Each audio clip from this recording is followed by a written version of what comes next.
Dando as boas-vindas a todos os que estão aqui, nós vamos hoje refletir sobre um tema muito importante que vai nos preparar, inclusive, de modo mais profundo para essa Semana Santa, para as celebrações do Tríodo Sacro e da Páscoa. Vamos fazer a nossa oração e vamos fazê-la a partir da oração que Santo Tomás de Aquino usava no início dos seus estudos, cada vez que ele se colocava à frente da mesa para estudar, ele rezava esta oração. Em nome do Pai, do Filho e do Espírito Santo. Amém. Ó Senhor, Deus onipotente, vós criastes e dispusestes todas as coisas com seus pesos, usos e medidas. Abençoai nosso trabalho nesta hora e aumentai sempre em nós o vosso amor. Glória ao Pai, ao Filho e ao Espírito Santo, como era no princípio, agora e sempre, por todos os séculos dos séculos. Amém. Sede da sabedoria, rogai por nós. Então, vamos dar início ao nosso encontro de hoje. O tema é o servo sofredor, uma figura que aparece no livro do profeta Isaías e que é também muito citada no Novo Testamento. Vamos ver isso no primeiro texto de Isaías e, ao final, a questão do Novo Testamento, como é que o Novo Testamento utiliza muitas vezes esses termos, esses textos. Para entender o que é o servo, nós vamos ver esse termo dentro do Deutero Isaías. O Deutero Isaías é a segunda parte do livro de Isaías, que corresponde aos capítulos 40 a 55. Os estudiosos desse tema se perguntam: será que esses poemas que existem sobre o servo sofredor, nesse livro, na segunda parte do livro de Isaías, são poemas independentes ou será que eles estão interligados? Outra pergunta também em que ele se detém é: será que esses poemas foram poemas produzidos por pessoas fora da linha do profeta Isaías, do livro do profeta Isaías, e depois eles foram integrados ao livro do profeta Isaías? Ou será que foi o próprio autor dessa segunda parte de Isaías que também foi autor dos poemas? São questões teóricas que são tratadas aí. Dificilmente a gente pode chegar a uma conclusão. Nós sabemos que há pontos de semelhança entre os poemas e o segundo Isaías, mas também há diferenças. As principais diferenças, e que apontam mais na direção de que esses poemas vêm de fora e foram depois integrados, são as seguintes. No livro do profeta Isaías, o povo de Israel é sempre pecador. Algumas vezes ele é chamado de servo, Israel é chamado de servo, mas o servo, enquanto se refere ao povo, é sempre marcado pelo pecado. Nesses poemas que nós temos sobre o servo sofredor, este servo é sempre inocente, ele é obediente a Deus, e mais ainda, ele assume o pecado do povo para expiá-lo diante de Deus, para trazer o perdão para o povo. Então, uma diferença gritante, muito forte. Também, no livro do segundo Isaías, Israel, o povo de Deus, tem sempre uma missão passiva, ou seja, Deus é que realiza e o povo coopera. O servo sofredor, nos poemas do livro de Isaías, não. Ele mesmo age em nome próprio, e Deus age através dele. Ele tem uma figura ativa. Quais são esses poemas, não é? Quais são esses textos que falam do servo sofredor? Será que há uma relação entre eles, né? Nós temos a, a palavra servo, termo servo, no Antigo Testamento, aplicado a muitas pessoas. Se nós abríssemos agora para o Antigo Testamento todo, nós veríamos que Abraão, em algumas vezes, é chamado de servo, meu servo Abraão. Os patriarcas, Moisés é também chamado de servo, Josué, o rei Davi, muitos profetas também aparecem como servos de Deus. Zorobabel, que é uma figura que vem depois do exílio, é chamado de servo. E também quando há textos que falam do futuro, de um rei futuro, se diz que esse rei futuro será servo de Deus.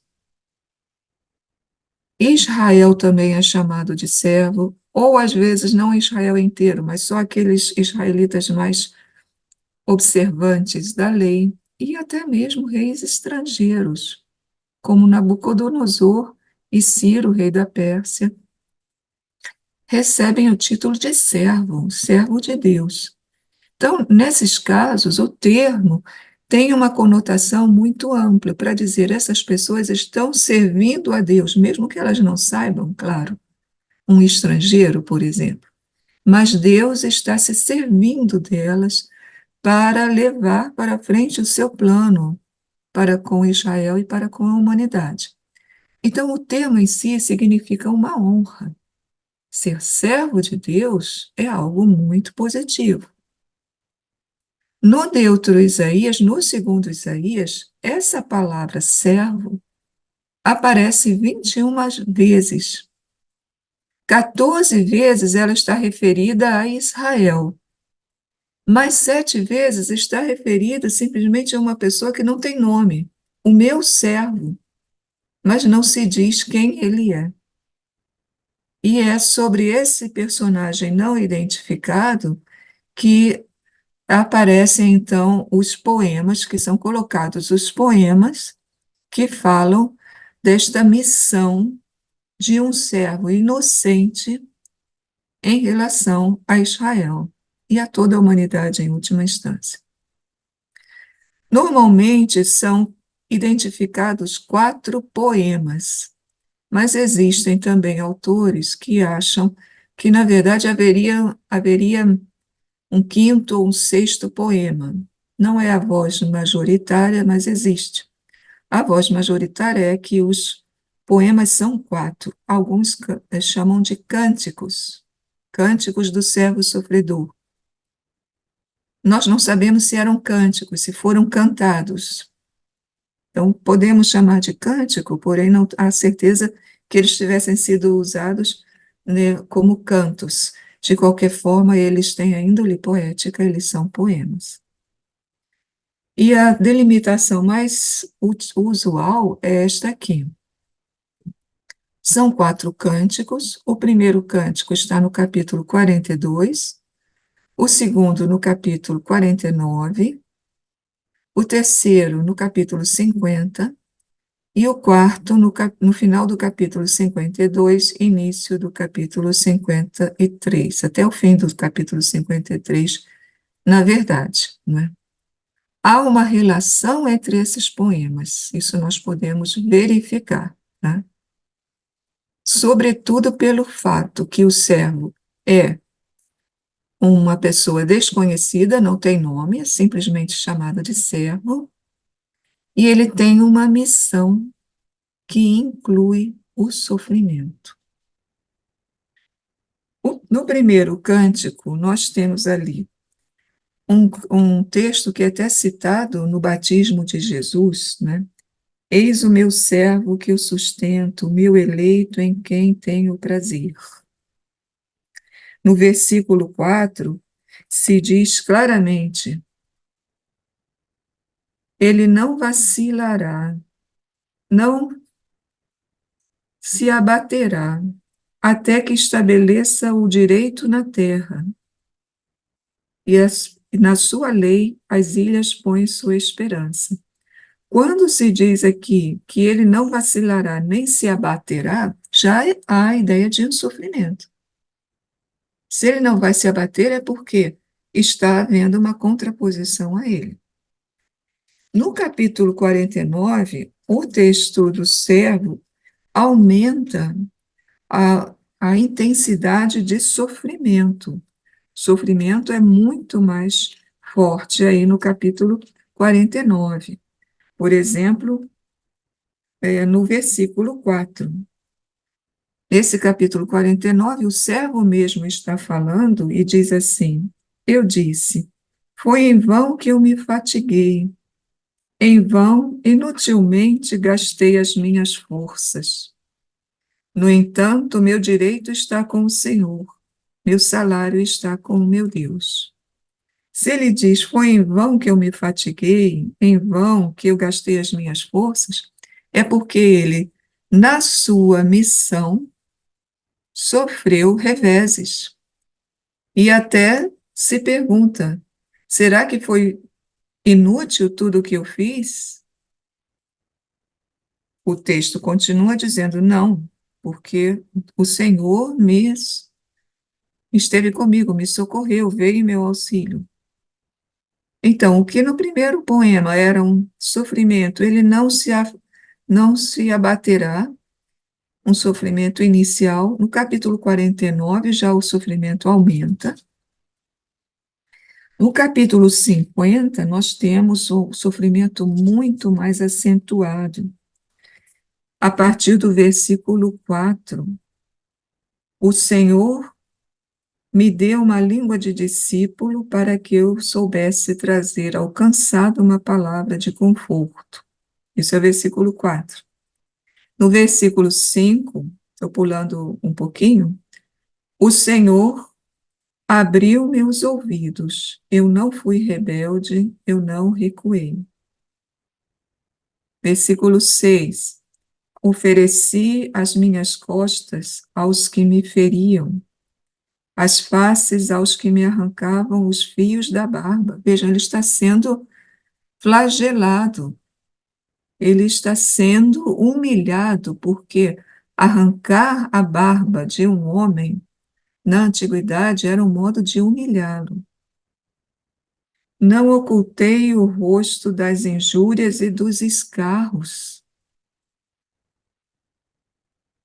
Mas é interessante a gente observar aqui, o sofrimento está aumentando, mas em todos os poemas, desde o início, o servo mostra que ele confia totalmente em Deus, como diz aqui no próprio versículo 7, do capítulo 50, o Senhor virá em meu socorro. Eis porque não me sinto humilhado, eis porque fiz do meu rosto uma rocha. Tenho a certeza de que não ficarei confundido. Perto está aquele que defende a minha causa. Então, a confiança em Deus é um ponto forte. No capítulo 52 e 53, nós temos o quarto cântico, que é onde o sofrimento chega ao máximo, até o ponto de o servo morrer realmente. Então, a gente vê que esses poemas estão relacionados uns com os outros. Trata-se do mesmo personagem, um personagem que recebe a sua vocação no primeiro cântico. Deus apresenta: este é o meu servo, o meu eleito, é a vocação dele. No segundo cântico, ele já foi para a missão. Ele relembra a sua vocação, faz referência a essas dificuldades. Foi em vão que eu lutei, foi em vão que eu gastei as minhas forças, mas vem a ideia da confiança. Porém, o meu direito está com o Senhor. Ele é que vê a minha causa. No terceiro cântico que acabamos de ler, intensifica-se o sofrimento, mas também fica muito clara a ideia da obediência. Eu não recuei, diz o cântico. E a confiança no Senhor. Quem é que vai me acusar? Quem é que vai vir contra mim? E, finalmente, no quarto cântico, nós temos o sofrimento, a morte, só que não termina o cântico na morte. O cântico fala também que o servo será glorificado. Então, há um contínuo. Esses textos estão mostrando um servo que é chamado, que assume a sua missão é difícil, ele sofre por causa disso e chega até a morte, mas a confiança dele é permanente e ele será, enfim, glorificado. Agora nós vamos nos deter no quarto poema, capítulo 52, versículo 13, até o final do capítulo 53. Retomando, então, primeiro poema, o servo é manso. No segundo poema, ele experimenta reveses. No terceiro poema, ele está em grandes sofrimentos. Lá no terceiro poema, nós lemos uma parte do versículo 7 e versículo 8, e então, no finalzinho desse terceiro poema, se diz: perto está aquele que defende a minha causa. Quem ousará mover ação contra mim? O Senhor Deus me socorrerá. Quem me condenará? E é esse finalzinho do terceiro poema que prepara o quarto poema. O quarto poema vai mostrar que o servo morre, sofre e morre, mas que Deus vem em seu socorro. Então, no fundo, tudo que foi ação contra o servo cai no vazio, porque ele é glorificado, né? Então, o quarto poema responde àquelas perguntas do terceiro poema. E a resposta é: pelo sofrimento, o servo chega à glória.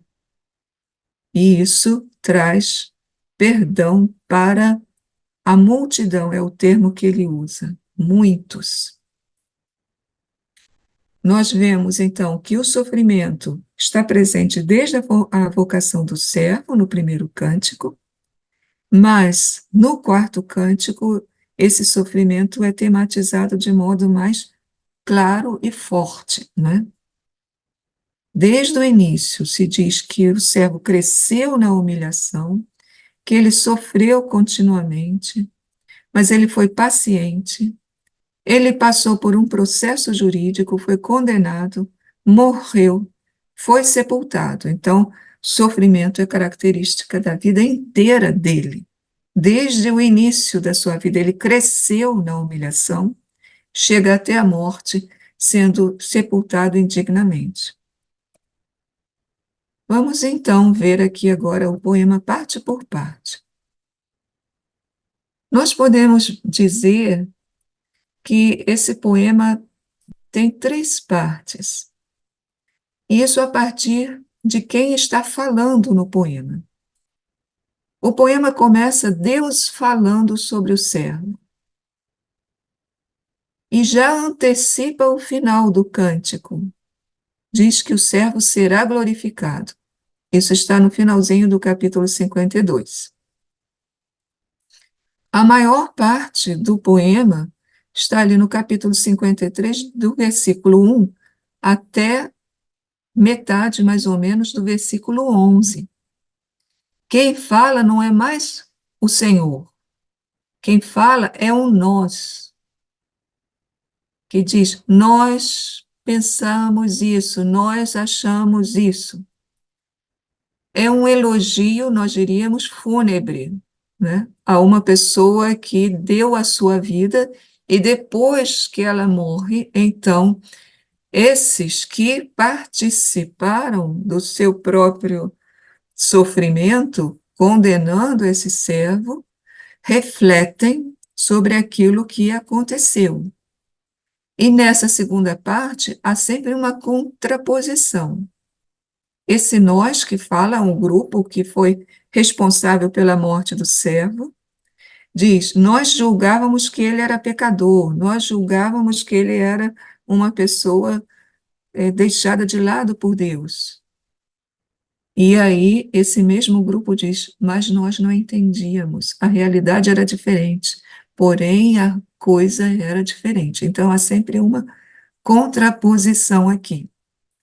Até que vem o finalzinho do capítulo 53, metade do versículo 11 e o versículo 12, volta Deus a falar.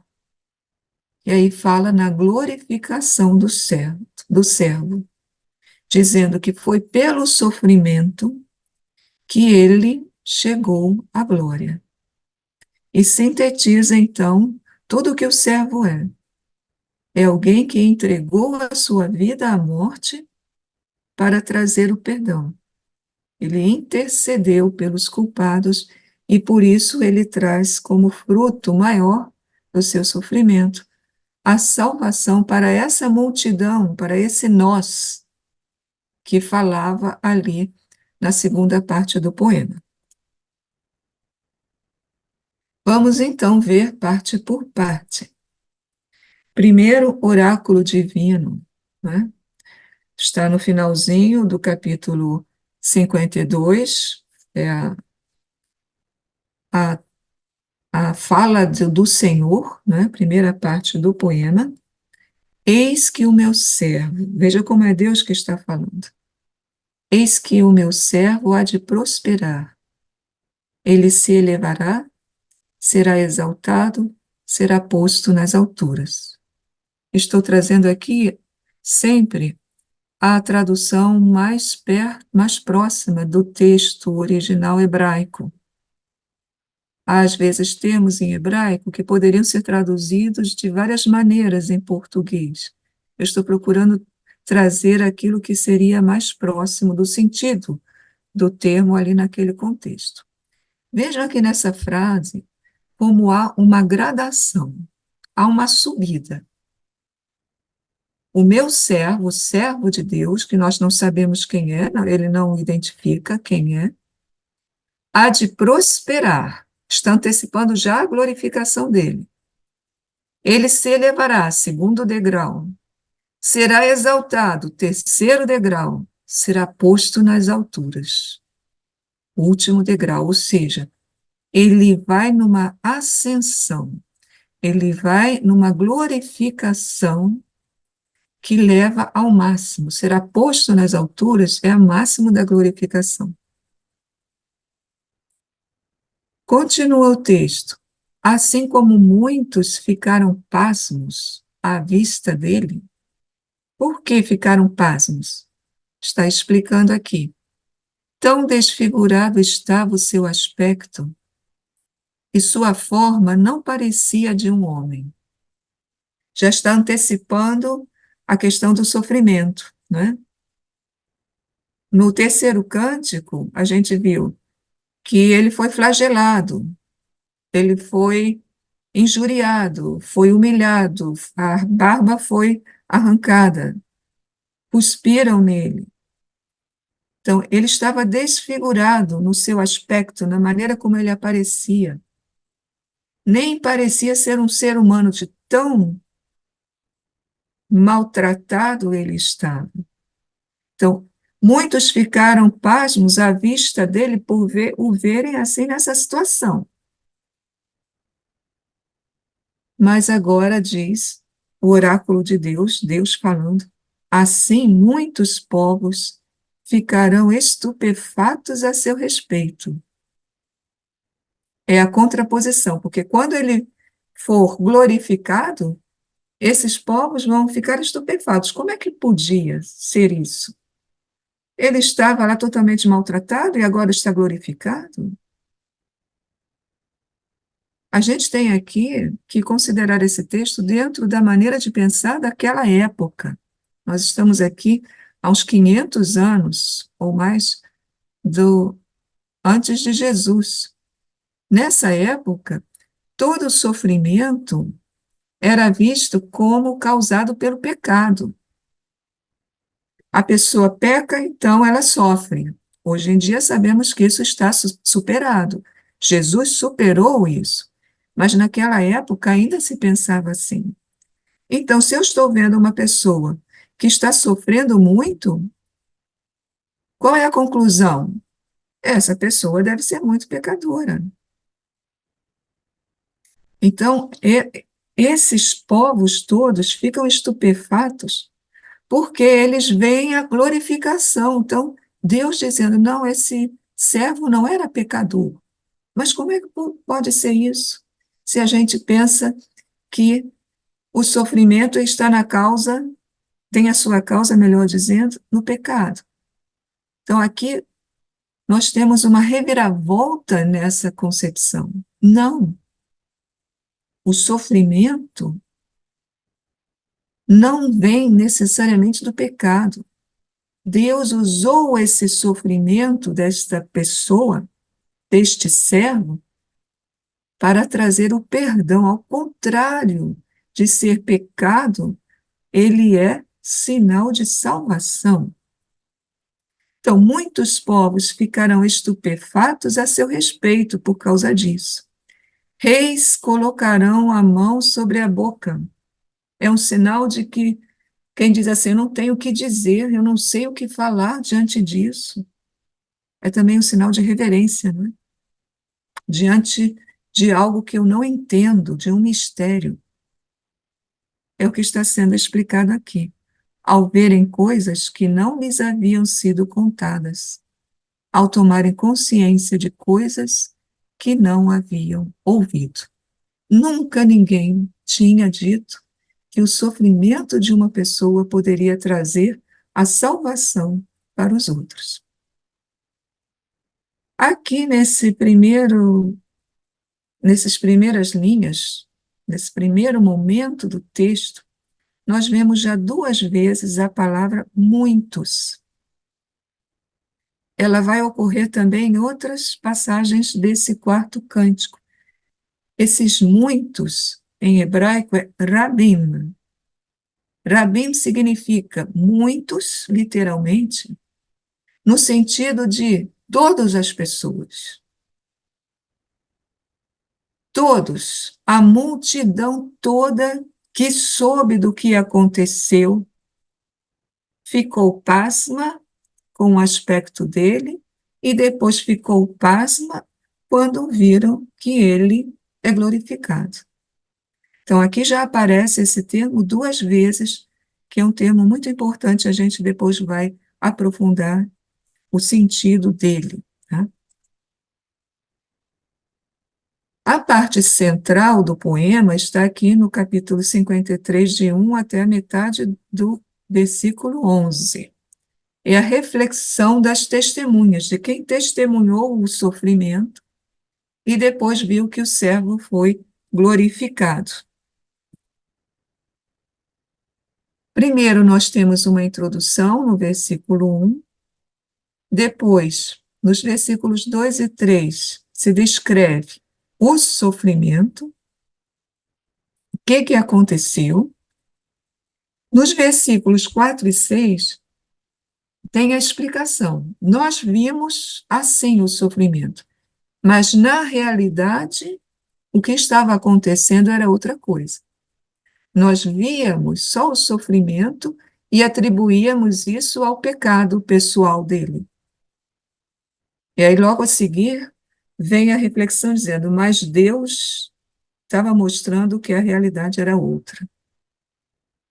O versículo 7 é o centro aí dessa segunda parte, porque mostra qual era a atitude desse servo no sofrimento. Ele se revoltou, ele foi contra aqueles que estavam humilhando, estavam levando a grandes sofrimentos. Qual foi a sua disposição interior? Está aqui no versículo 7.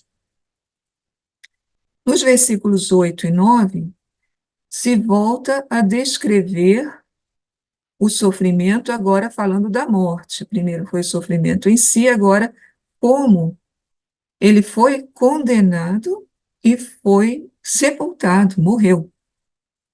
Então, a descrição também dos fatos, e vem depois a explicação, mas, na verdade, ele não deveria ter sido condenado. Na verdade, a morte dele é uma etapa para a glorificação dele. Então, a gente vê que o texto foi bem construído, não é? Está alternando, descreve os fatos e explica os fatos. descreve os fatos e explica os fatos, e coloca no meio, como parte mais central, mais importante, quem era esse servo, enquanto o que se passava no interior dele, qual era a atitude dele.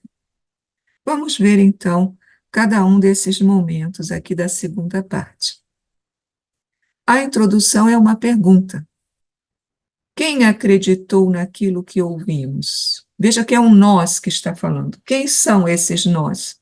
Não sabemos. A comunidade judaica, uma parte dela, um grupo, não sabemos. A quem se revelou o braço do Senhor? Braço do Senhor é uma expressão bíblica, que significa a força de Deus. Vejam como é interessante. O servo vai sofrer. A gente diria, Deus não o salva, Deus é fraco, Deus o deixa. Não, Deus o glorifica. Então, através do sofrimento se mostra a força de Deus. Só pode entender isso quem recebe essa revelação de Deus, a quem se revelou. É uma coisa tão grande, tão inaudita, tão fora do que todo mundo experimentou, que só se Deus ilumina a mente, Deus traz clareza para a mente, é que as pessoas entendem o que aconteceu com o servo. A quem se revelou a força do Senhor, através do sofrimento do servo. E aí vem, os versículos 2 e 3 falam dos fatos, a descrição dos fatos, e os versículos 4 a 6 dizem o que na verdade estava acontecendo por trás dos fatos, não é? Então, ele, o servo, cresceu diante dele como um renovo. Um renovo é um brotinho, não é? O servo cresceu como um pequeno broto de uma planta. Por causa disso, alguns acham que esse servo poderia ser uma figura messiânica, pois há uma profecia de Isaías que diz: um ramo brotará da raiz de Jessé, um renovo surgirá. Pode ser, embora aqui não apareça nada assim muito claro, mas pode ser, evidentemente. De qualquer forma, a gente tem ele, o servo, cresceu diante dele. Diante de quem? Diante do Senhor, diante de Deus. Ou seja, a vida do servo é algo que diz respeito ao plano de Deus, desde o seu início. Ele cresceu diante de Deus, como um broto. Mas vejam, não era um broto muito bonito, era como um broto, como raiz que brota de uma terra seca. O que é uma raiz que brota de uma terra seca? É uma raiz sem vida. É aquilo que no início do cântico se dizia, né? A sua aparência não agradava a nós o tínhamos como um desprezado, porque nem parecia um ser humano. Então, já desde o início, a vida do servo está marcada pelo sofrimento. Não tinha beleza nem esplendor que pudesse atrair o nosso olhar, nem formosura capaz de nos deleitar. Então, a vida toda dele é marcada por essa humilhação, é marcada pelo humilde, pelo pequeno, pela insignificância diante da multidão, né, diante das pessoas. Ele era desprezado e abandonado pelos homens. Um homem sujeito à dor, familiarizado com a enfermidade. Vejam que o quarto cântico está continuando os outros cânticos, como nós vimos. Então já aparecem ali os sofrimentos, sobretudo o terceiro cântico, bater nas costas, cuspir, arrancar a barba, né? Ele é um homem sujeito à dor, familiarizado com a enfermidade. A enfermidade aqui é, no hebraico, o sofrimento, as chagas, as feridas. Vejam como há uma contraposição. A primeira linha diz: o servo, ele cresce diante de Deus, ele está no plano de Deus. Então, diante de Deus, ele é alguém escolhido. Agora, nessa outra parte, se diz: diante dos homens, como ele era visto? Ele era desprezado pelos homens. Então, há uma contraposição. As pessoas não entendem nada da realidade da vida do servo, só julgam pela aparência,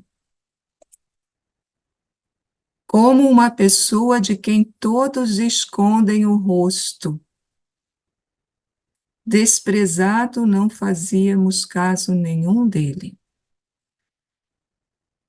Nós escondemos o rosto aqui porque ele é tão, assim, repulsivo, não é? Não tinha beleza que pudesse atrair o nosso olhar. Um homem sujeito à dor, familiarizado na enfermidade, se a gente nota a relação com o terceiro poema, um homem flagelado, portanto ensanguentado, um homem que teve a barba arrancada, um homem que foi cuspido. Então, a gente esconde o rosto para não ver essa figura tão repulsiva. Ele era desprezado, não fazíamos caso nenhum dele. Mas essa linha aqui, como uma pessoa de quem todos escondem o rosto, no hebraico pode ser lida também de uma outra forma. Não uma pessoa de quem todo mundo está escondendo o rosto, mas uma pessoa que esconde o seu próprio rosto. Ela se acha tão repulsiva que ela esconde o seu próprio rosto. Se nós lermos nesse sentido, o servo ele é feita uma aproximação, melhor dizendo, do servo com o leproso. Vejam ali, o texto de Levítico 13:45 fala do leproso. Todo homem atingido pela lepra terá suas vestes rasgadas e a cabeça descoberta. Cobrirá a barba e clamará: impuro, impuro. Esse cobrir a barba é cobrir o rosto. Então, se nós lêssemos ali, ele é um homem sujeito à dor, familiarizado com a enfermidade, como uma pessoa que esconde o seu próprio rosto, isso significaria que o servo era visto como um leproso. O leproso é o mais rejeitado nas antigas culturas, né? Por causa de uma doença que é terrível e naquela época a pessoa era realmente deixada fora da comunidade. É possível que o texto tenha também esse sentido, que ele seja visto como um leproso, totalmente repulsivo. Continua. Mas, aí vem versículos 4 a 6. A descrição ele era um homem que ninguém queria nem olhar para ele.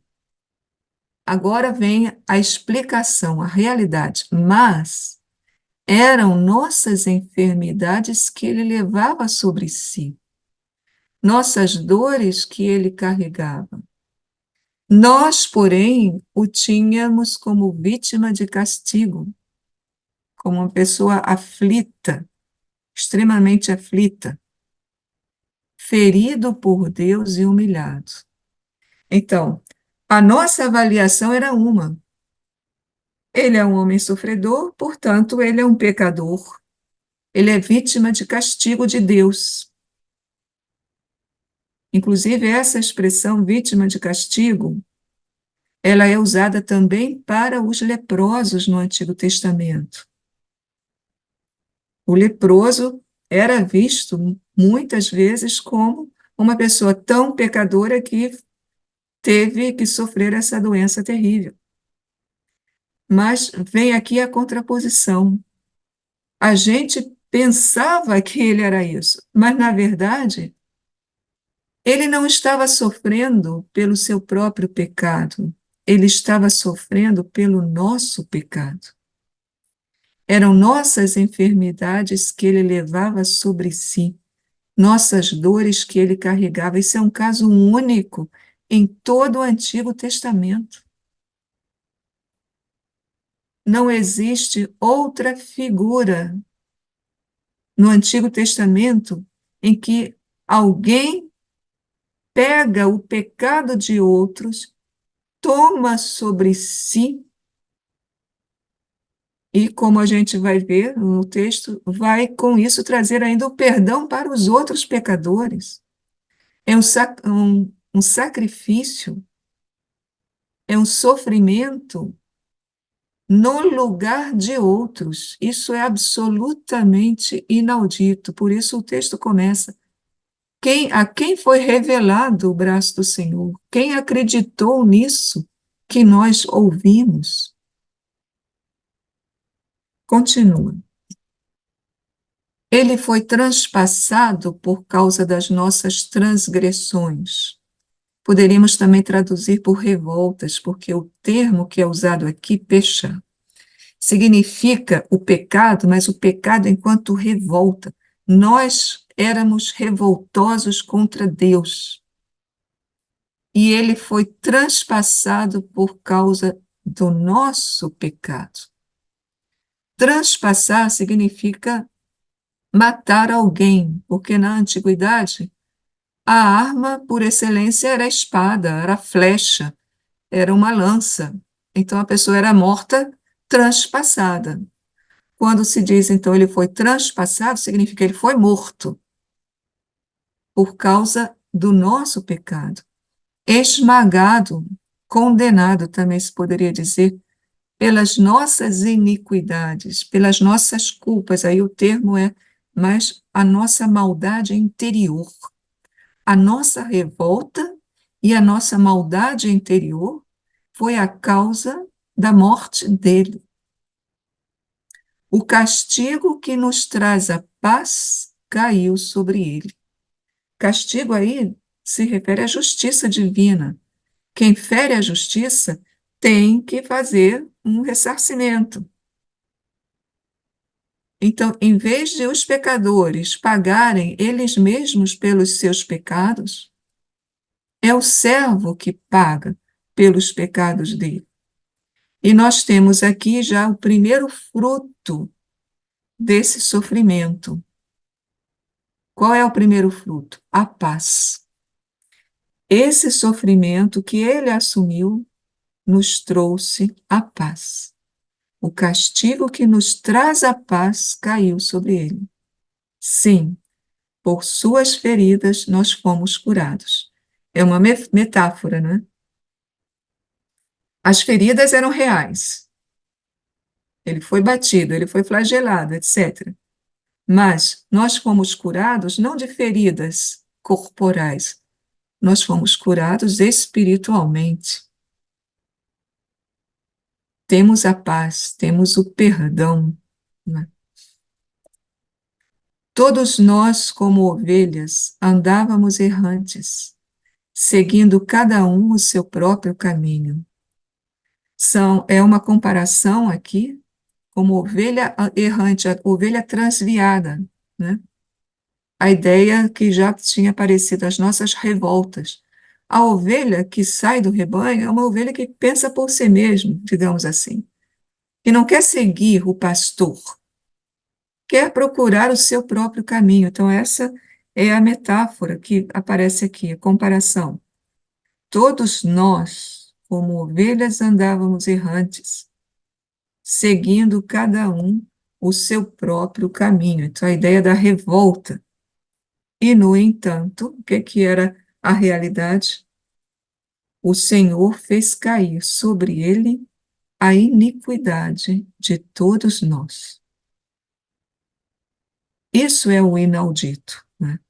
Ele carrega os nossos pecados. O Senhor fez cair sobre ele o nosso pecado. Ou seja, não era simplesmente uma iniciativa do servo, aquele servo cresceu diante de Deus. Ou seja, ele é alguém que no plano de Deus estava exatamente para essa função de perdão, de reconciliação, de trazer a paz aos pecadores.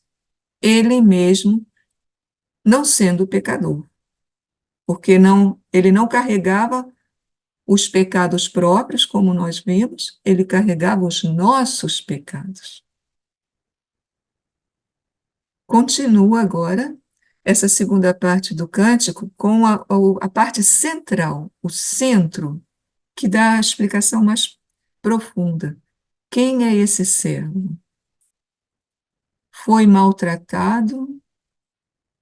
Aí o termo maltratado é o verbo nagash, que lembra aquilo que acontecia no Egito. É um verbo que é muito usado lá quando os hebreus estão no Egito sendo maltratados, tendo que fazer trabalhos forçados muito duros, né? Então lembra aí um grande sofrimento. Ele foi maltratado, mas livremente humilhou-se e não abriu a boca. Vejam como ele não se revolta contra aquilo que fazem contra ele, o que é uma coisa muito difícil, né? O ser humano quer justiça. Então, quando alguém se sente injustiçado, normalmente exige justiça. Não, eu quero mostrar quem eu sou, que a coisa não é assim. E a atitude do servo é completamente diferente. Livremente, ou seja, de boa vontade, porque ele quis. Ele se humilhou, aceitou que arrancassem a barba, aceitou a flagelação, aceitou a morte, não abriu a boca. O silêncio dele que indica essa humildade, essa mansidão. A ideia de mansidão aparece também logo a seguir, como um cordeiro conduzido ao matadouro. O cordeiro é imagem de mansidão, né? Não é um animal que se revolta, não é um animal que vai contra o pastor, não. O cordeiro segue direitinho o que o pastor indica. Então, como um cordeiro conduzido ao matadouro, como uma ovelha que permanece muda na presença dos seus tosquiadores, ele não abriu a boca. A ideia da mansidão, da humildade, da paciência, né? Então, essa é a atitude interior dele. Está diante de Deus e crer no plano de Deus. Os fatos mostram outra coisa, mas ele está seguro, como ele disse no terceiro cântico, né? Quem vai me condenar? Lá no capítulo 50, ele diz exatamente isso.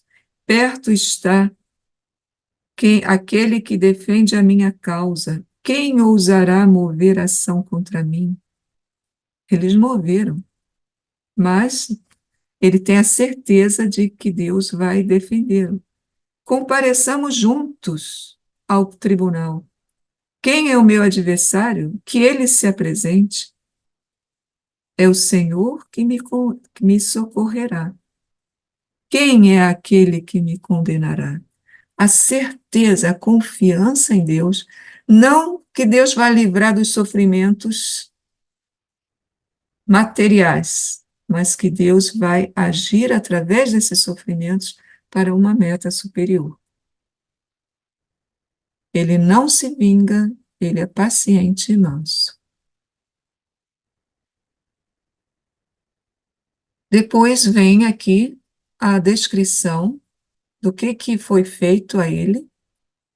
Após detenção e julgamento, foi preso. Exatamente o processo jurídico, né?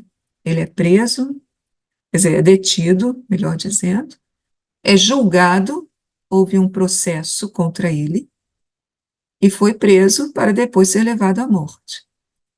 Na sua geração, ou seja, entre os seus contemporâneos, quem se preocupou por ele ter sido cortado da terra dos vivos, ter sido ferido pela transgressão, pela revolta do meu povo? Ser cortado da terra dos vivos é uma metáfora que lembra uma árvore. Uma árvore grande, bonita, e vem alguém, corta, ela tomba. Quem se preocupou por ele ter sido cortado, por ele ter sido morto, ser cortado da terra dos vivos? Ter sido ferido, ferido aí não é só ferimento, porque está dentro do contexto que fala da morte. É um modo de falar para dizer ele realmente morreu. É o que aparece logo a seguir. Deram-lhe sepultura com os ímpios. Em sua morte estava com os ricos. Os ricos aqui são aqueles ricos malvados que aparecem às vezes no Antigo Testamento, que são pessoas que ficam fortes, gordas, bonitas, né, enquanto estão maltratando os mais necessitados. Isso aparece em alguns salmos, em alguns profetas, né? Então a gente vê aqui ser sepultado entre os ímpios, entre os malfeitores, é uma desonra, né? É um modo de mostrar que ele não valia nada. Ele era desse tipo de gente. Mas vem a contraposição. Se bem que ele não tivesse praticado violência, nem tivesse havido engano em sua boca. Então, há sempre essa contraposição. O que fizemos com ele e o que era a realidade diante de Deus. O finalzinho aí desta segunda parte explicita essa realidade, a ação de Deus através de todos esses acontecimentos, né? Mas qual era a realidade profunda? O Senhor quis feri-lo. Ferir aí é deixar que ele sofresse tudo isso, submetê-lo à enfermidade. O Senhor quis. A ação estava dentro do plano de Deus. Esse quis aí não é Deus, é um Deus vingativo que quer o mal, que quer a morte, não é isso. Esse quis significa que Deus, no seu plano, tinha essa pessoa como alguém que iria trazer um bem imenso para todos. Então, é a vontade salvífica de Deus. Deus aceitou que esse servo sofresse, estava no seu plano, porque através do sofrimento de um, viria a salvação para muitos, para todos, para a multidão. Se, porém, ele oferece sua vida como sacrifício pelo pecado, ele verá uma descendência, prolongará seus dias, e por meio dele o desígnio de Deus há de triunfar. Esse sacrifício pelo pecado, o termo hebraico é asham, é o termo usado para os sacrifícios de expiação. Lá no Levítico 5, nós temos um capítulo inteiro que fala desses sacrifícios de expiação. Se alguém cometeu uma falta, ela tem que oferecer um sacrifício para expiar o mal que fez diante de Deus. Então, aqui, o texto está dizendo que ele oferece a vida como um sacrifício de expiação pelo pecado. Não o pecado próprio dele, mas o pecado dos outros. Então, ele é um sacrifício de expiação para a humanidade. Se ele oferece, então, sua vida assim, e ele ofereceu, então ele verá uma descendência. Haverá aqueles que o seguirão. Claro que não é uma descendência física, porque ele morre. A descendência é aqueles que seguirão a sua mensagem, que entenderão o que ele fez. Prolongará os seus dias através da memória desses que lembrarão sempre daquilo que ele fez. Por meio dele, o desígnio de Deus há de triunfar. Por meio dele, ele é instrumento de propiciação, de expiação em favor de toda a comunidade judaica e a gente poderia dizer de toda a humanidade. Após o trabalho fatigante de sua alma, alma aí é a pessoa toda, né? O seu interior e a sua morte, né? Ele verá e se fartará. Quando o texto hebraico foi traduzido para o grego pelos judeus do Antigo Testamento, ele foi completado. Ele verá o quê? Não se dizia. Verá Deus, terá comunhão com Deus. A ideia é essa. Mas na tradução grega foi acrescentado isso, verá a luz. A luz é Deus, né? Mas a ideia já estava no texto hebraico. Ele vai ver o quê? Ele vai ver a glorificação que Deus lhe dá. E ele vai se saciar disso. Ele vai se fartar dessa comunhão com Deus. A comunhão que está presente desde o início da sua vida. Ele cresceu diante de Deus, então no fim da sua vida ele vai ter a comunhão com Deus em toda a sua vida, mas também depois da sua morte. E o texto termina com o segundo oráculo divino, né? Finalzinho do capítulo 53. Por seu conhecimento, o justo meu servo justificará a muitos e carregará sobre si as nossas iniquidades. Então, está aqui chegando no final do texto, quase que numa síntese, pelo seu conhecimento. Conhecimento na Bíblia não é uma coisa simplesmente intelectual. Ah, eu sei que isso é assim. Conhecer na Bíblia significa ter profunda comunhão. Como sabemos, é uma palavra até que diz respeito a uma relação matrimonial. Então, por seu conhecimento, pela sua comunhão com Deus, por aquela sua atitude de mansidão, de aceitar o sofrimento, de ser paciente, de não buscar vingança, o justo meu servo, esse é um grande elogio, né? Ele é o justo por excelência, servo de Deus por excelência. Ele é justo, ou seja, ele é inocente, não tem pecado, mas ele faz os pecadores se tornarem justos. O justo justifica, ou seja, torna justos os pecadores. E aparece aqui aquela palavra importante, há muitos. Mas muitos aí, como vimos, é a multidão inteira. Muitos, na língua hebraica, não significa o oposto a poucos, não é o contrário de poucos. Muitos é o contrário de um só, é o contrário de nenhum. Significa todos, toda a multidão, é o termo que se usa, muitas vezes, né? Então, ele traz a justificação, a justiça, o perdão a todos. E ele carrega sobre si as suas iniquidades. Isso é uma expressão muito forte. Por quê? Iniquidade, transgressão, revolta, pecado em última instância, é na mentalidade bíblica um peso, é um peso que está sobre uma pessoa. Carregar a iniquidade significa pegar o peso que estava em cima desses muitos, desses todos, e colocar nas suas costas esse peso.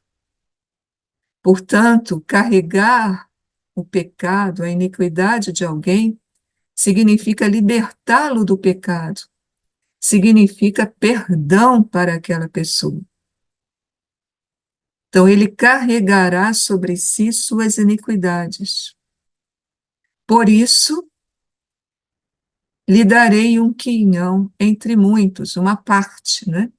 Entre a multidão. Ele terá uma parte boa, entre os fortes, ele repartirá os despojos. Isso é uma imagem de guerra, né? Quando um exército ganhava a guerra, havia o direito de ir lá e pegar os despojos, levar para casa, enriquecer-se. Então, significa que o servo vai ganhar a guerra. Que guerra? A guerra do sofrimento. E observe aqui essa palavra inicial. Por isso. Por que que ele vai ser glorificado? Por que que ele vai ser vitorioso? Por isso. Porque ele tinha comunhão com Deus, era justo, era meu servo, carregou o pecado de todos, e com isso ele trouxe o perdão, justificou, tornou justos todos os que tinham pecado. Por isso, a relação entre o pecado que ele carrega e a salvação que ele traz. Com os fortes, então, ele repartirá os despojos, pois entregou a sua alma, a sua vida, à morte. E foi contado entre os transgressores. É aquela mansidão que é retomada aqui, já no finalzinho do cântico. O texto massorético, o texto hebraico diz, derramou a sua vida na morte. É uma possibilidade de tradução. Nós traduzimos normalmente entregou a sua vida à morte. Mas o verbo que é usado aqui pode significar também derramar. É como se ele tivesse, digamos assim, um copo cheio de água e ele derramasse toda aquela água, ou seja, ele deu a vida toda. Esse derramar dá mais a ideia de foi até a última gota que ele derramou a sua vida. A 70, a tradução grega é que traz paredoken, entregar, né?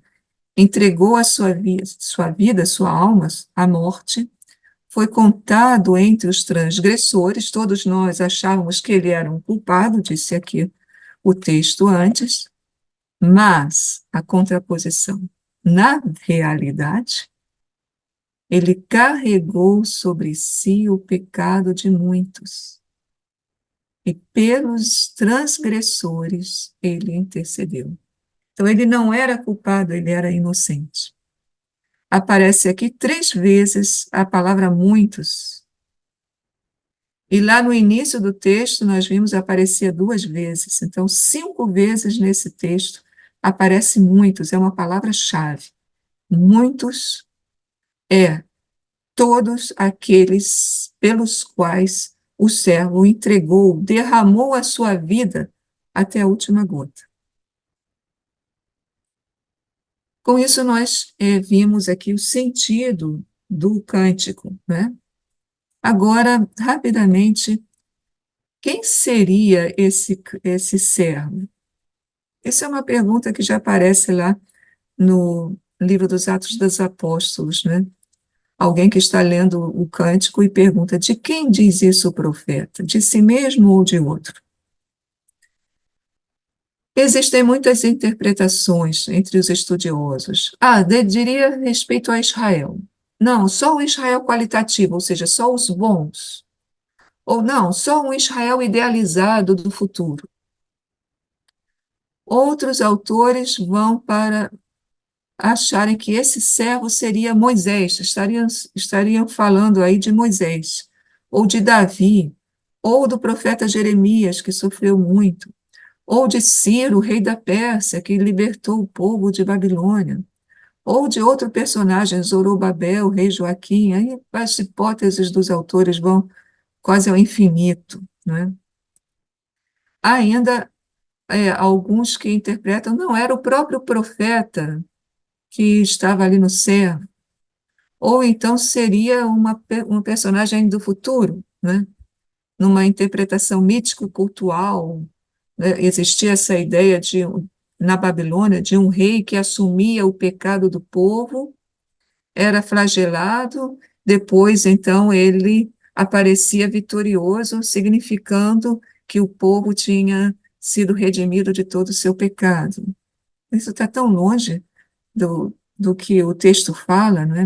Não tem nada de mítico aqui. A interpretação messiânica existe, né, já entre os judeus, ou seja, falaria do futuro Messias que viria não como um rei, mas viria como um servo sofredor. E entre nós cristãos, a interpretação cristológica. É evidente que nenhuma dessas interpretações anteriores que nós vimos poderia ser uma interpretação suficiente, né?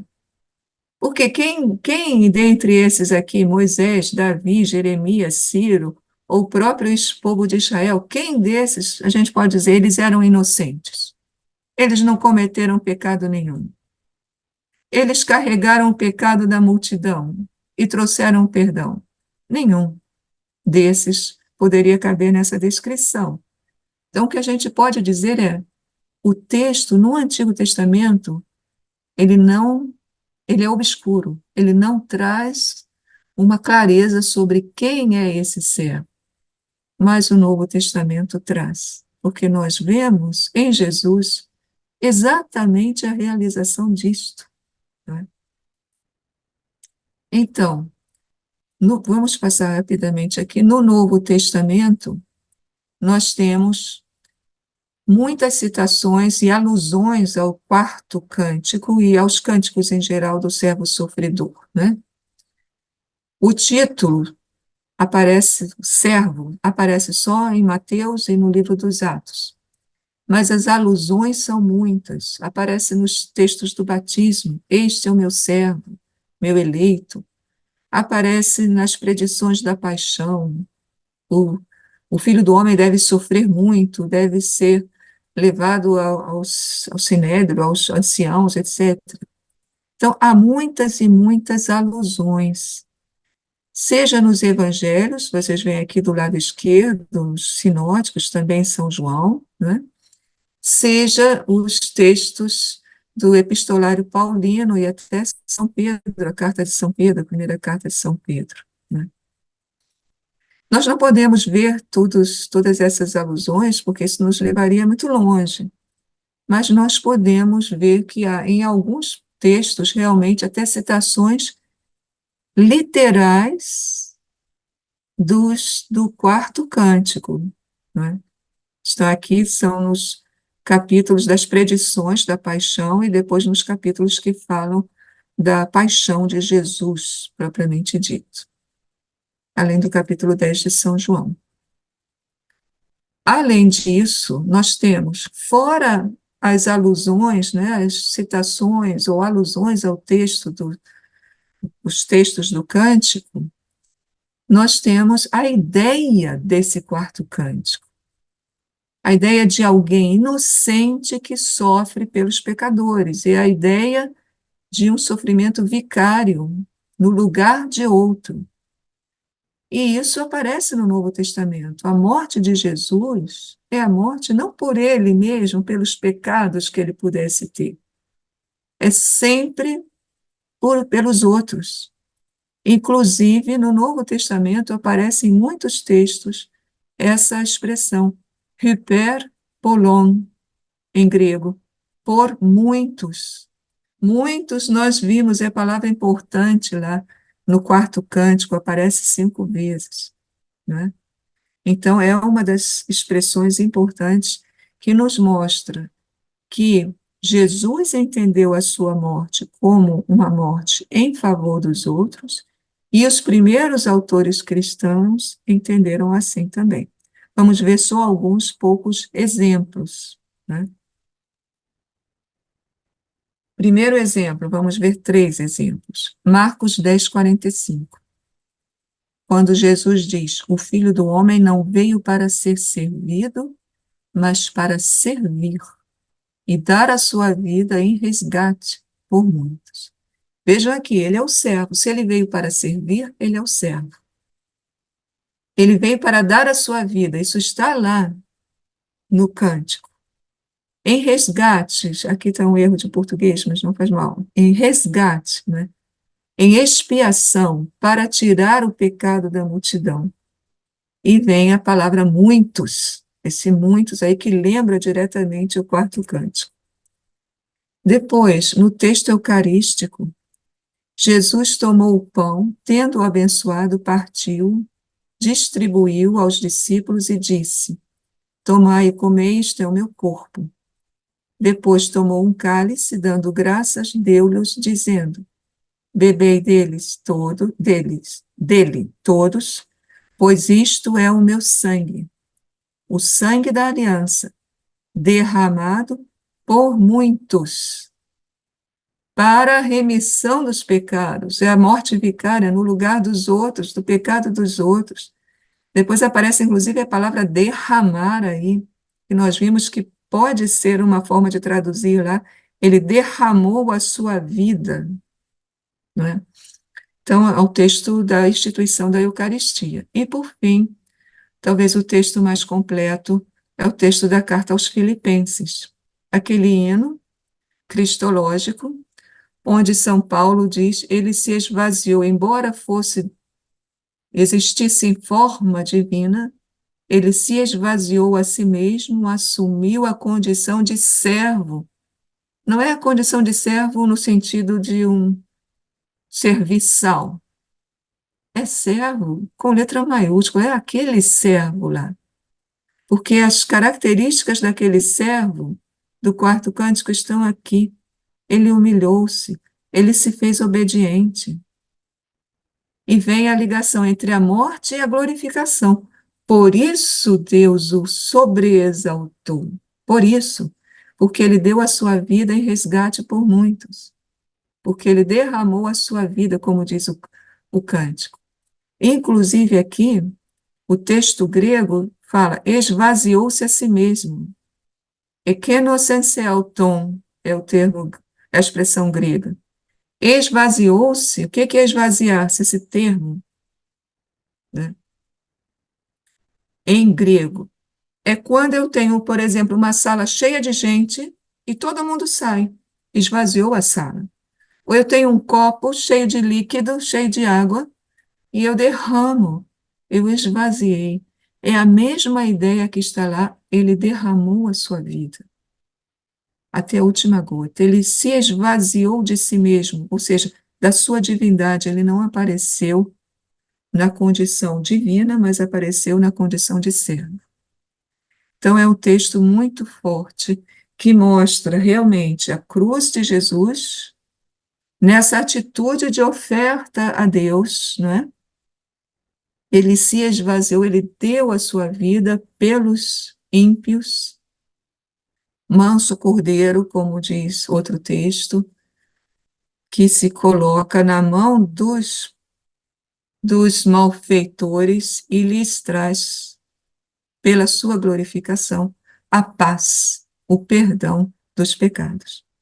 Com isso, concluímos aqui o nosso estudo de hoje, né, do quarto cântico do servo sofredor de Deus.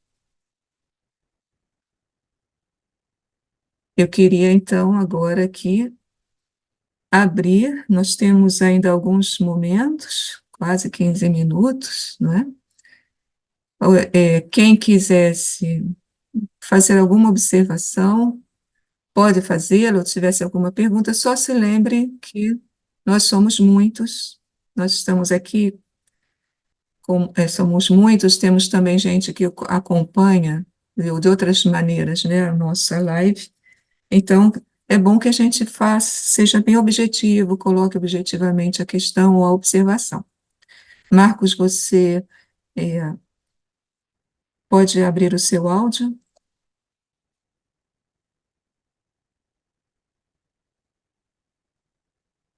Deixa eu ver aqui, acho que eu tenho que mexer aqui. Pronto. Pode abrir o áudio, Marcos. Bom dia, professora. Bom Muito dia. obrigado. prazer estar com a senhora. Bom dia a todos. Eu queria saber a respeito, se é possível saber, né, o que se passava na cabeça do profeta, né? Porque, se eu entendi bem, é um cântico, uma poesia, e ele faz uma profecia, ele remete ao Cristo, mas acho que ele não sabia disso exatamente, né? Não sabia da Trindade, Deus feito homem. Então, como é que é possível saber como é que ele e os demais enxergavam isso apenas como uma poesia, como um cântico, ou se eles remetiam a algo?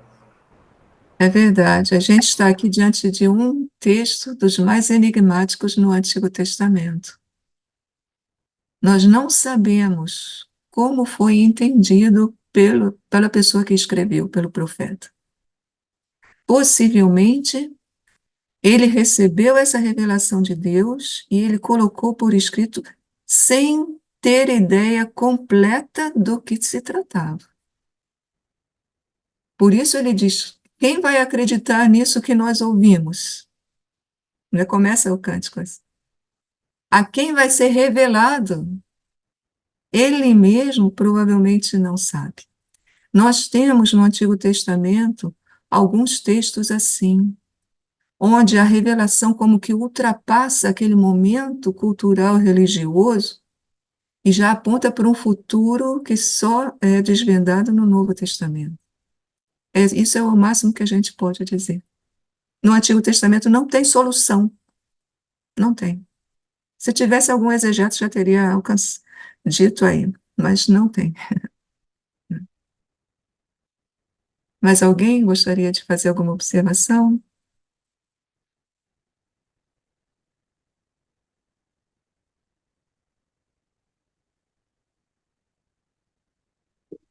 Bom, Marcelo, pois não, deixa eu só habilitar o seu som, Marcelo. Marcelo. Você consegue habilitar o seu som, Marcelo?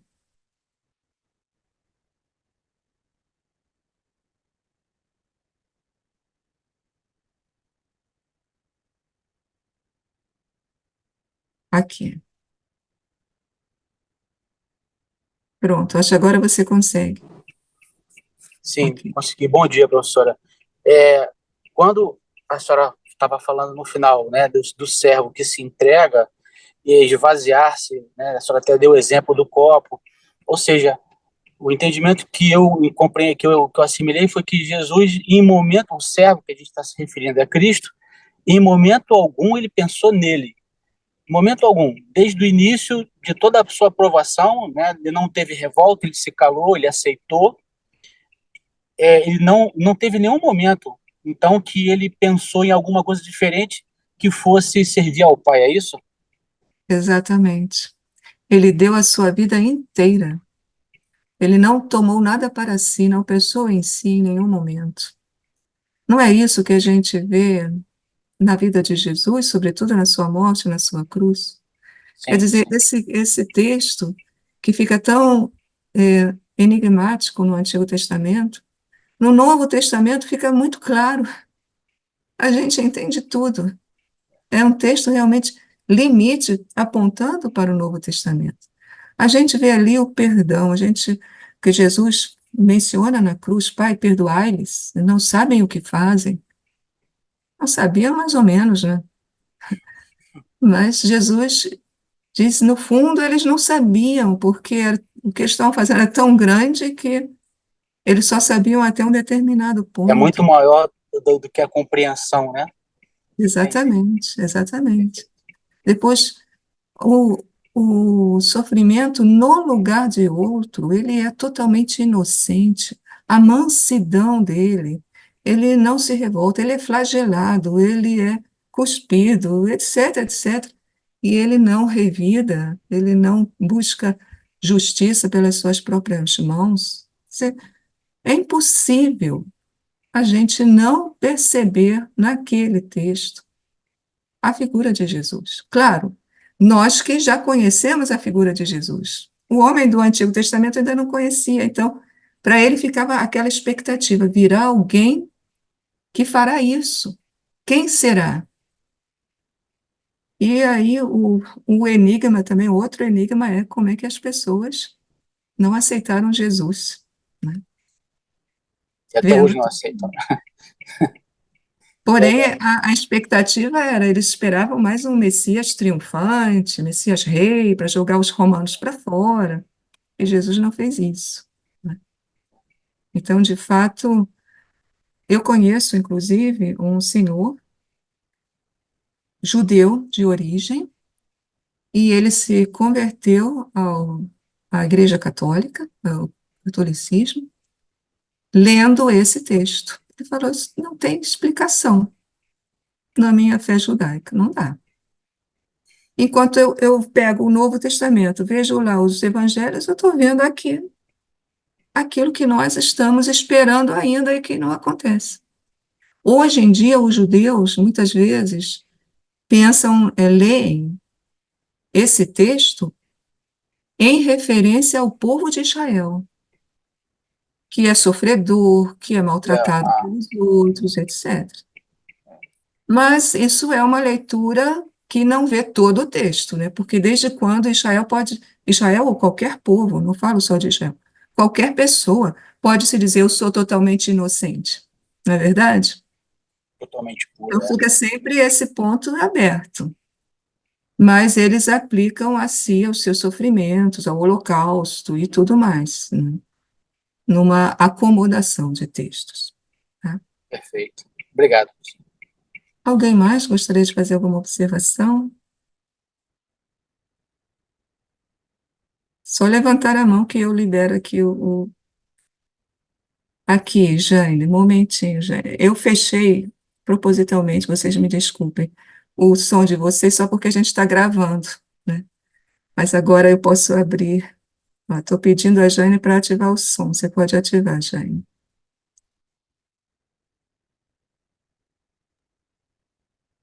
Pronto. Que é interessante.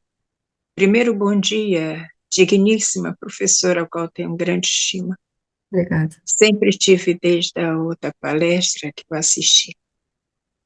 O que admira é que a gente vai vendo, no decorrer do relato, eu vou falar bem brevemente, no decorrer do relato do profeta Isaías, ele mesmo vai se colocando de uma forma estranha, porque ele começa com o povo de Israel, que tem um entendimento que o que sofrimento é quem peca, e de repente ele se depara se pronunciando sobre um inocente que, através do sofrimento, perdoa, e não, e assume-se numa condição de que sofrimento mudou o seu significado.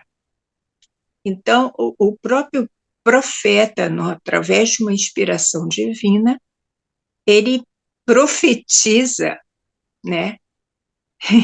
Até ele, olhe bem, ele mesmo talvez não tenha, ele tenha até se colocado e depois até refletido o que aconteceu comigo nesse relato todo. Eu começo dizendo que eu, como um povo que eu faço parte, o sofrimento é sinônimo de um servo pecador. E, de repente, eu coloco que o sofrimento é através de um servo inocente e que sofre para pagar o pecado dos demais. E perdão é que sofrimento é perdão. Então, eu acho que até o próprio profeta não tinha dimensão do que estava até se colocando. Exatamente. Entendeu? Porque foi tão profético até para o próprio profeta, entendeu? Que ele não entendeu. Eu acho que quando ele parou e talvez tenha reavaliado o que escreveu, ele mesmo disse: o que vai acontecer afinal? Eu não estou entendendo. Quem é este servo que de repente entrou nos meus relatos, a qual eu não desconheço quem é, entendeu? E ele vem de uma forma totalmente diferente, entendeu? Então, Assim, Se ele não entendeu quanto o profeta, que era um homem que falava da palavra do Senhor para o povo, quiçá o povo. E olhe bem, se o povo que recebeu Jesus era um povo que se baseava nessa concepção antiga, também não entendeu. Não, Por isso que exato. Jesus não foi entendido. E se a gente trouxer Jesus, olhe bem, uma pessoa que a gente vê deitada à rua, invisível para nós, os sem-tetos, eles estão lá invisíveis, são seres humanos, desfigurados pelo sofrimento, entendeu? E nós não vemos, nós não paramos para vê-los. Nós nem olhamos para sua face porque é tão desfigurada pela sujeira, o cheiro, o odor, que a gente não para vê-los, entendeu? Então não é a vinda de Jesus há 2000 anos atrás. Somos nós até hoje, em 2024, realmente não vendo Jesus, não vendo a Muito bonita concepção maior do sofrimento. sua Que reflexão, aqui, Jane. Desculpa. entendeu, professora? Desculpe, mas me fez pensar numa coisa muito importante, entendeu? Porque até que ponto nós, de fato, que estudamos, que estamos na igreja, que praticamos a fé, entendeu? Olhamos de fato Jesus no outro, Muito porque se bonita a ele, sua reflexão, Jane.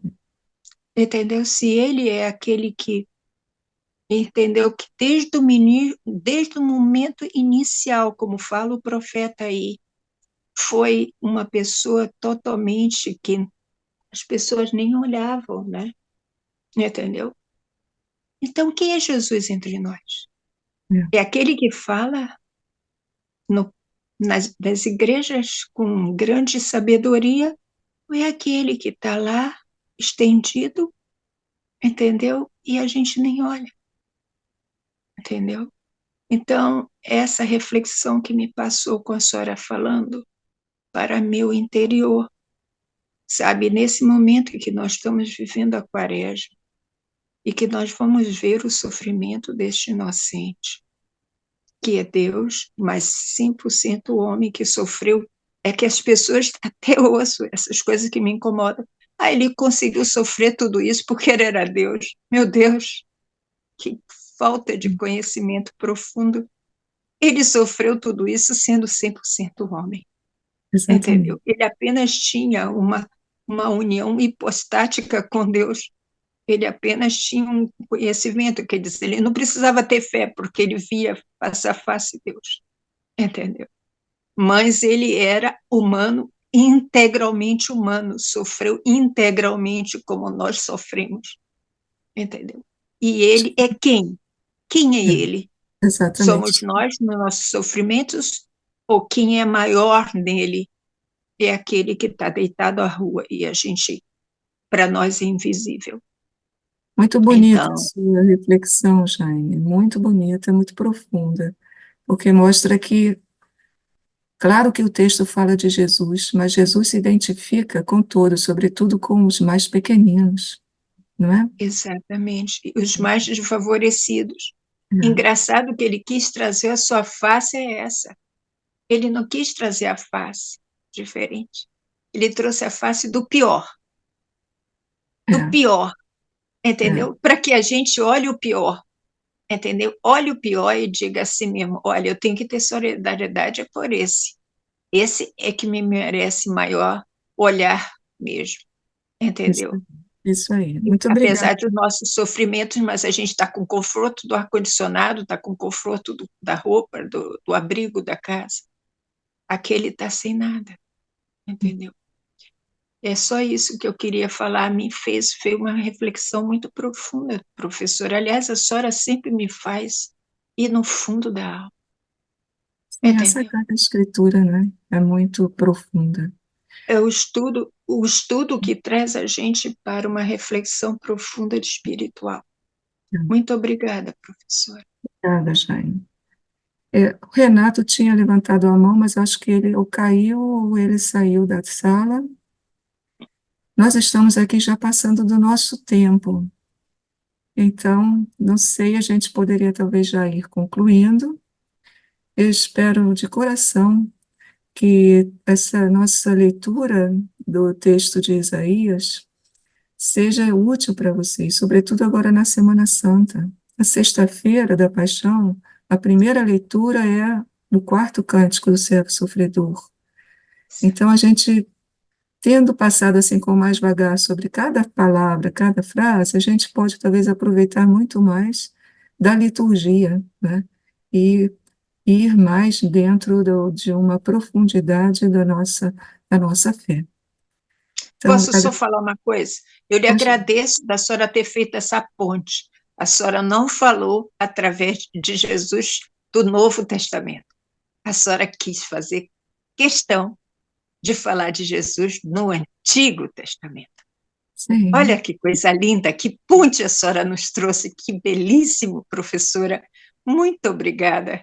Eu imagina, achei linda Jair. essa sua colocação de defesa da tese do sofrimento do Cristo, entendeu? No Antigo Testamento. Muito obrigada. Que Eu estou bom. até emocionada com isso. Muito emocionada. Bom, agradeço então mais uma vez a vocês. No final do mês de abril, nós teremos outra live. O dia agora não sei de cabeça, mas está lá no site sempre. Será o padre Fábio Siqueira. Como será tempo pascal, então ele vai pegar um dos relatos da ressurreição e estudar conosco. Também sempre é muito rico, né, o que Padre Fábio nos traz.